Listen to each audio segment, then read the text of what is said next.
if you've got cheap personal care products that have a lot of these cheap plastic chemicals. They're made from petroleum, they're cheap, the companies put them in the personal care products, and they go right through your skin. There's plenty of studies showing dermal transfer, which just means skin transfer from these chemicals. And so even things like shampoo or soaps, which you would think we're washing off because we're putting water on and rinsing it down the drain, in reality, those estrogen chemicals prefer to stay on your skin rather than go into the water. And they do, and not only do they go on your skin, once they're on your skin, they go through your skin.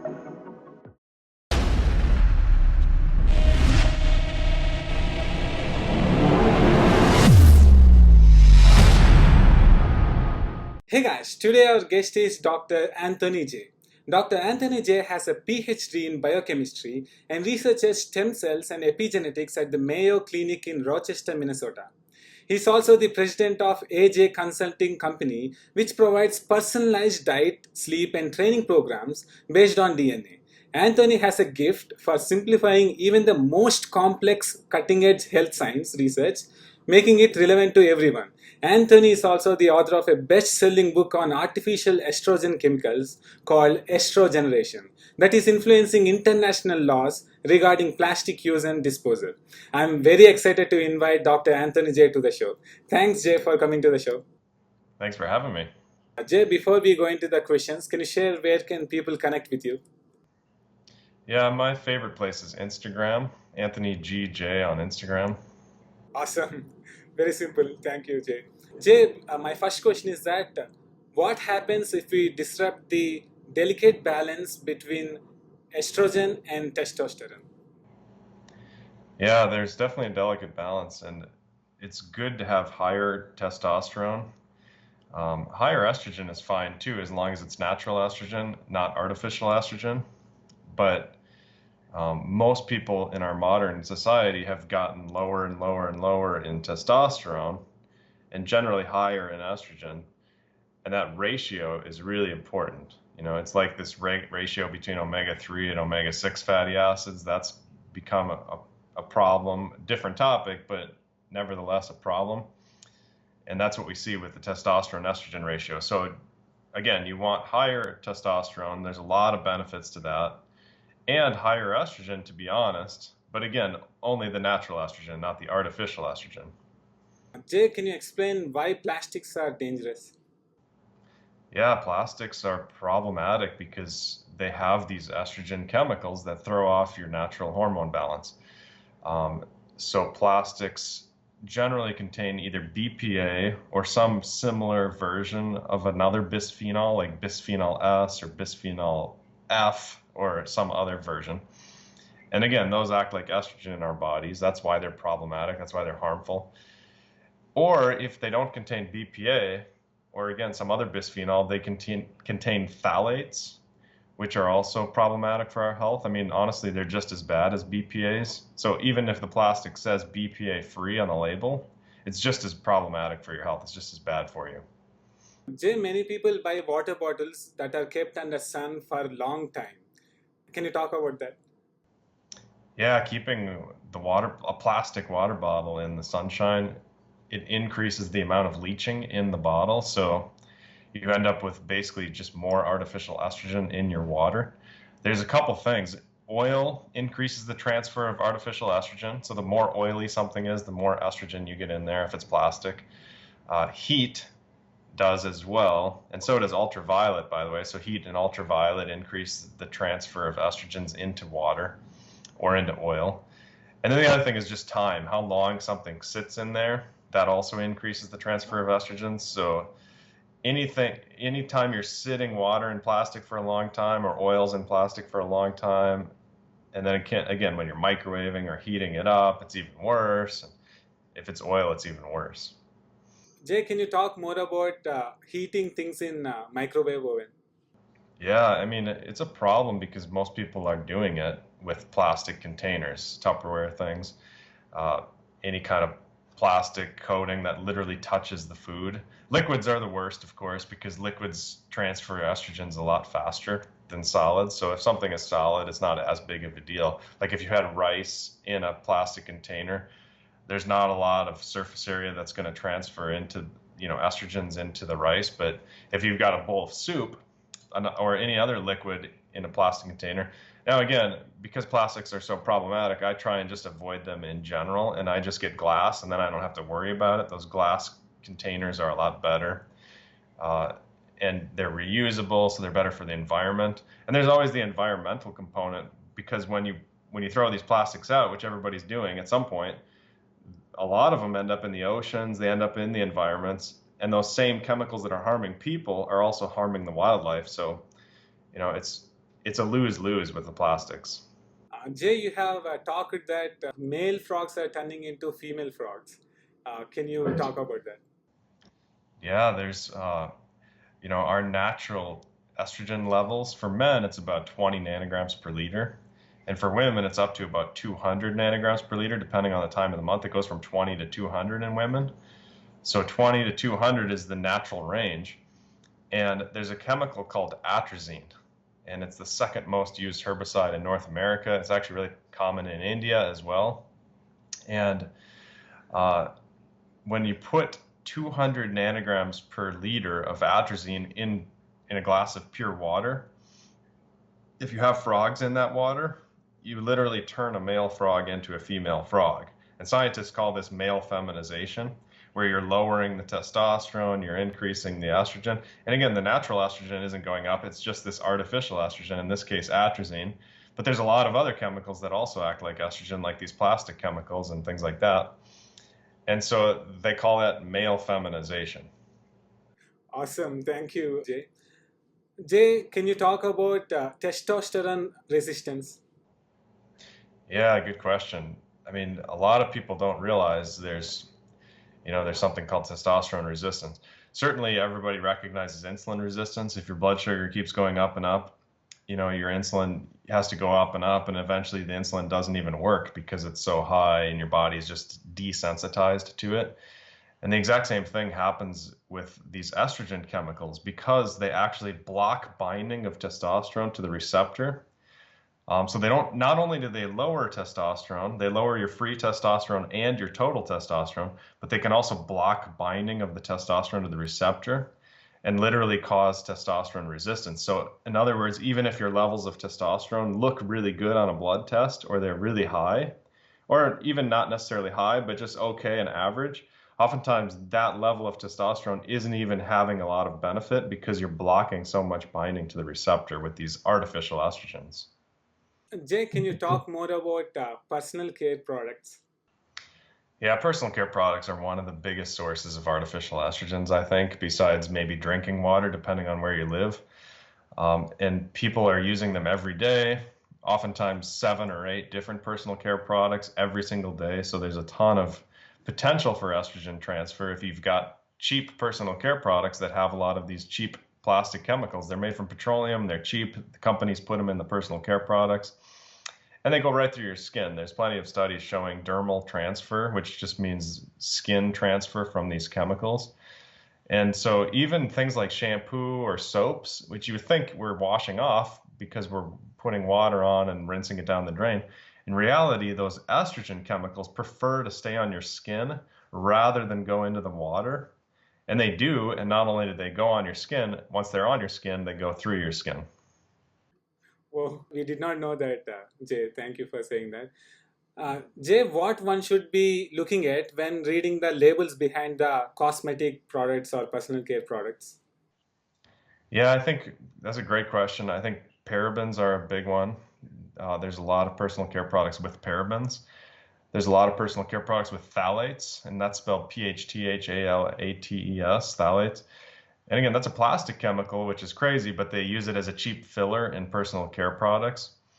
And then sometimes they use the word fragrance, and that just means it's a secret ingredient, so they don't have to reveal it on the label. But unfortunately, most companies use that, and then they hide a bunch of these estrogen chemicals under the term fragrance. And there's actually 2 more. One of them is a sunscreen chemical called oxybenzone. If you see that on the label, definitely avoid that. That's acting like estrogen. It's also called benzophenone. Just to make it super complicated, they give it 2 different names, unfortunately. But then finally, be careful with lavender too. Lavender essential oil has been shown to act like estrogen and disrupt your natural hormone production. They call it an endocrine disruptor. And so if you're putting lavender on your skin literally every day, there's a lot of additional endocrine disrupting, hormone disrupting going on. Jay, in this context, many people are now moving towards essential oils. Can you talk more about that? Yeah, the essential oils are good. I'm a fan of using essential oils rather than some artificial chemicals, except for lavender. I think people need to be cautious with lavender. Tea tree as well. There's some research showing tea tree might also interrupt your hormones. They might disrupt your natural hormone production. There's one called Rose Otto as well that's known to increase estrogen, but it doesn't do it in a bad way. It doesn't disrupt all your testosterone and your estrogen levels. It just increases your estrogen. So for men, obviously, generally you don't want to be doing that, but for women post-menopause, sometimes there's a benefit to that. So it's as long as it's not disrupting your other hormones, it's not as big of an issue, but it's still worth knowing. Jay, are the impacts of these chemicals are inherited transgenerationally? Right. That's the biggest problem with these chemicals. They don't just alter your health, they alter the health of previous or future generations. And it's through epigenetics. And that just means marks on top of your DNA. So everybody knows about DNA and how DNA gets passed on to different generations. But a lot of people, they don't realize there's marks literally on top of DNA that also get passed on to future generations. So the analogy I use is piano music or sheet music, instrumental music, which is just notes on a staff. So you see these black dots. And so if you have a song, a really common song, you can put those notes on a piece of paper, pass it to somebody else. They can play that same song. Somebody else plays the same song. Everybody passes around that sheet music. And that's just like your DNA. So we all know that DNA doesn't really change. It gets passed on. Of course, there's a mutation here and there, but it's rare. Epigenetics would be that same sequence of notes, the same song, but now it's more notes on top of those notes. It's like the chords or something like that. And you can change those chords and pass it to somebody else. They can change it, pass it to somebody else. It doesn't change the DNA. It doesn't change the main melody, but it definitely changes because those marks on top of the DNA are changing. And that's exactly what happens when you have artificial estrogen exposures. You're literally changing epigenetics, which alters future generations. Generally, it decreases fertility. It increases obesity risk and insulin resistance. It increases depression. It increases breast cancer. So a lot of health problems. And there's actually a couple other health problems as well. Jay, can you explain why using a toothpaste with fluoride is dangerous? Yeah, I'm not a fan of fluoride because when I had kids, I looked into it, and you'd think the scientific research is really clear the way dentists talk about fluoride. And of course, there are definitely some dentists that are skeptical and they're very cautious with it, but most dentists have been trained to accept fluoride is beneficial, fluoride is necessary, we need lots of fluoride.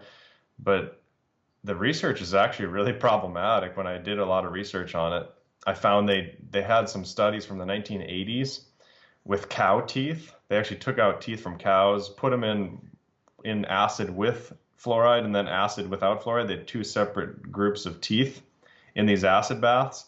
And the ones with fluoride, they took x-rays of both groups, and the ones with fluoride showed less degradation from the acid, less enamel wear and all this. But what's really funny, of course, they've redone that study recently, and they've done better technologies. So instead of using x-rays, they use something called tomography, and they map out the surface of the teeth. And they did the exact same study with the acid, the cow's teeth, with and without fluoride. And not only that, they went higher with doses of fluorides. They didn't just do one dose. They actually did multiple doses. And they found no benefit to the teeth with fluoride. And then you look at all the research on water and our drinking water in towns that they put fluoride and towns they don't put fluoride, and it's literally the same. I mean, sure, you can find a town here that has less cavities with fluoride or a town there that has less cavities without fluoride. You can find anything you want, but when you put all the pieces together and you look at giant research meta-analyses, there's really no difference from fluoride, except that it's really harmful for your brain. It increases Alzheimer's risk. It messes with your thyroid hormones if it gets high, and things like that. And what's really funny is YouTube has basically censored a video that I did on that particular topic So it's hard to find this information because when you start telling people the honest truth and you're just showing research studies, you get shut down, which is really suspicious. Yes, Jay. Jay, can you talk about microplastics and nanoplastics? Yeah, I mean, certainly microplastics are being found everywhere, nanoplastics even more so. They're even finding them in the rain droplets. So plastics have gotten so pervasive in our oceans, they're floating on the surface in our oceans, and just everywhere you go, there's plastic fences, plastic siding on houses, plastic flooring inside the houses, plastic shower curtains. So there's so much plastic, it's literally coming off into these little particles called microplastics or nanoplastics, nano being even smaller. And again, because they can evaporate up into the rain, which is crazy, they can come down in the rain as well and build up in these remote lakes in the middle of the wilderness and cause infertility in the animals and things like that. So it's a real problem. And of course, people are drinking it in the drinking water. I mean, I can't remember the numbers, and you might remember, but it's something like 90+ % of drinking water that they test has these microplastics.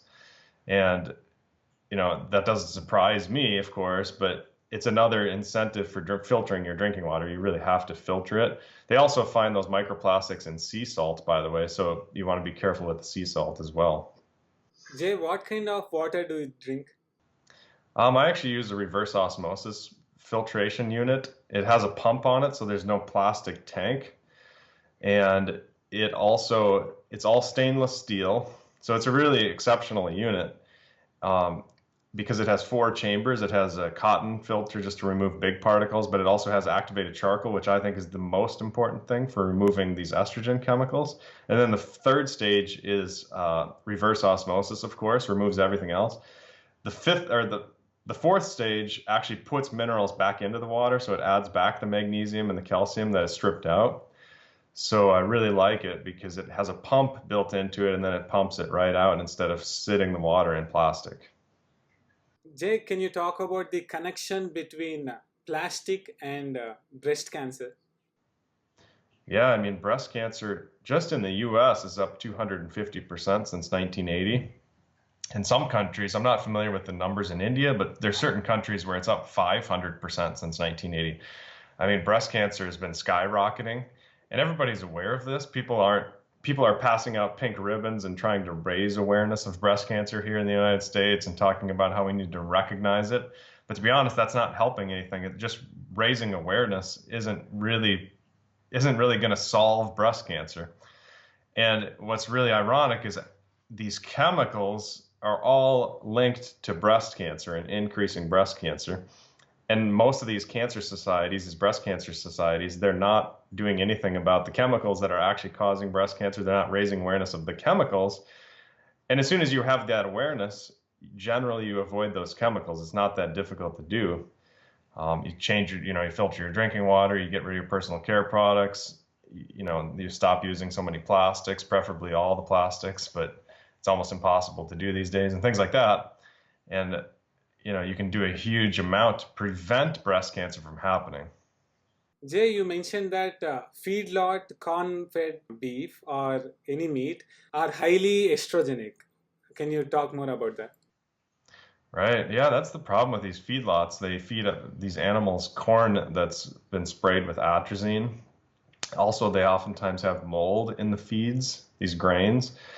And between those two things, sometimes they even have detergents in there that have a lot of estrogens called alkyl phenols. So there's 3 different sources of estrogen. Of course, soy would be a fourth if they're giving them soy, and they oftentimes do because the soy has estrogen. And at the end of the day, all that stuff ends up in the blood at really high levels.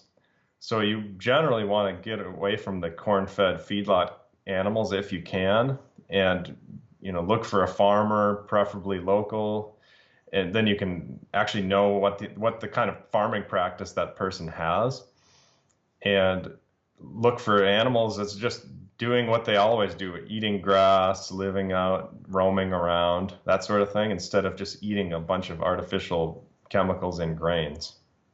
Jay, can you give us some tips to protect ourselves from these estrogen mimicking products? Yeah, I mean, you have to filter your drinking water. You have to be careful with personal care products. Most people literally need to just throw out a lot of their personal care products and start with better ones. They're not always really expensive. You can find reasonably priced personal care products that don't have artificial estrogens, and you really need to. And honestly, just looking for fragrance-free can really help. If you look for fragrance-free personal care products, that oftentimes removes all those artificial estrogen chemicals. Um, you want to use stainless steel or glass for your drinking water and for your water bottles and things like that, and even for your food storage containers. Um, that you definitely don't want to use conventional sunscreen. You want to be really careful with sunscreen. There's a lot of estrogen chemicals. Zinc sunscreen is great, and that works really well, and there's no estrogen chemicals. If you can read all the chemicals on the label and zinc is the main ingredient, that's good. Almost all the other sunscreens are really problematic. Um, and let's see what else. I mean, there's a lot of things. Red 40, these artificial red food dyes, I also recommend people avoid those. Lavender essential oil, be cautious with that. Probably just avoid it, to be honest. But if you are going to use it, minimize that. And then soy. Soy is huge. There's soy everywhere these days, unless it's naturally fermented, and most of it's not. Avoid soy at all costs. Jay, can you share some products that you use every day? Yeah, for sure. I mean, I certainly use my filter for drinking water every day. I use, there's a bar soap. Uh, I'm blanking on the name of it right now, the brand, but K. It starts with K. oh yeah, Kirk's. Yeah, that's right. Thanks. Yeah, there's a bar soap called Kirk's that I use that has no fragrance and it's good quality ingredients and it's really cheap, to be honest. Um, And as you can see, just by looking at me, I don't require a lot of personal care products. I mean, I shave my head and things like that, so I don't even use shampoo, but I keep it really simple and really fragrance free. In the laundry room, I use seventh generation laundry detergent, which is also fragrance free. And I like the powders for laundry detergent rather than liquids because the liquids, in order to keep, so usually they use enzymes in laundry detergent, and those enzymes are real fragile. If you get a little bit of bacteria in that laundry detergent, they'll chew up all those enzymes and they're completely useless for removing stains from your clothing. And the problem with liquids, bacteria get into liquids and just spread all throughout the liquid real easily. So they have to put a lot of harsh preservatives in those liquids. But if you get powdered laundry detergent, like that white powder, they don't have to put those harsh preservatives in there and they can use good enzymes. And so in general, look for those powders, even if you like the convenience of pouring liquids, the powders are better. Jay, now we have questions from subscribers. So, Michael is asking that I am moving to a new house. What is the best filtration system you recommend? You have answered that, but if you don't mind, can you elaborate it? Oh yeah, for sure. The Purify Guru is the brand that I use, and I think it really is the best. Um, it's a little bit difficult because it's not, it's not readily accessible with your local, water people. Like in America, we have these companies that go around and they install reverse osmosis systems for people. But the Purify Guru, you have to get it from a third party, and generally you have to either hire somebody who's more like a contractor to put that water system in your house, or you have to do it yourself. I actually did mine myself. So that's a little bit of a challenge with that system, but it's by far the best one. Annie is asking, what are some foods that are high in estrogen? Yeah, definitely soy. Anytime you get into the soy products, it's high in estrogen unless it's fermented. Flax is another one. Most people don't realize that flax has a ton of estrogen. They did a study with over 100 foods in Canada, and these are just plant food items, and all of them were under 1,000 units of estrogen, except soy and flax. And soy and flax were both over 100,000 units of estrogen. So it's not even, it's not even in the same ballpark. And again, there are some other foods or there are some other things like lavender essential oil and cannabis. To be honest, cannabis smoke.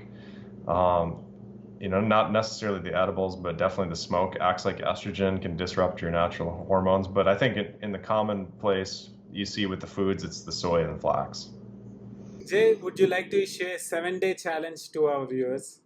Yeah, 7-day challenge. Wow. I would recommend, removing, like filter your drinking water for 7 days. I would change your personal care products over, get rid of all the fragrances for 7 days. I've seen people double their testosterone as quickly as 6 weeks with removing all these artificial estrogens.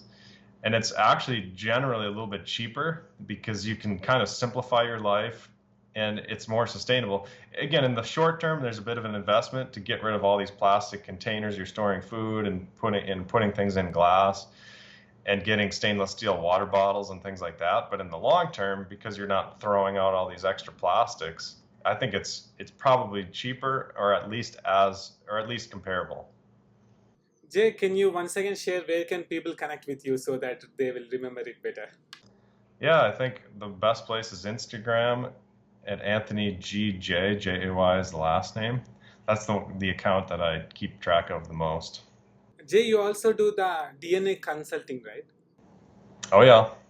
Can you share about that? Yeah, I love doing DNA consulting because when I did my own DNA, I didn't realize how powerful it was until I actually looked at my DNA and compared it, all the different health markers to what's known in the research, and it's astonishing how much information is out there. And nobody's talking about it. There's not a lot of people out there talking about it because when you get these 23andMe tests or ancestry tests, they usually have a really weak health report. They don't tell you much information. Like they'll tell you your eye color, something that's really meaningless. You already know your eye color. Who cares?